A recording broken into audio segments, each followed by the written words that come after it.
പറ്റാത്ത രൂപത്തിൽ എന്ന് പറഞ്ഞിട്ടുള്ളത് അവരുടെ ആ പ്രത്യേകമായ സൂറത്തിൽ അവരെ കാണാൻ പറ്റുകയില്ല എന്നാണ്. എന്നാൽ അവർ മറ്റു വല്ല രൂപവും എടുത്താൽ ജിന്നുകൾക്ക് രൂപം മാറാൻ സാധിക്കും.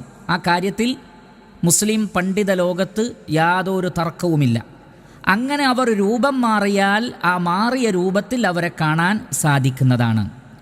എന്നിട്ട് അദ്ദേഹം ചില ഹദീസുകളെ വിശദീകരിച്ചുകൊണ്ട് പറഞ്ഞു, വ അന്നൽ ജിന്ന യഅ്കുലൂന മിൻ തആമിൽ ഇൻസ്, ജിന്നുകൾ മനുഷ്യരുടെ ഭക്ഷണത്തിൽ നിന്ന് ചിലതെടുത്ത് കഴിച്ചേക്കാം.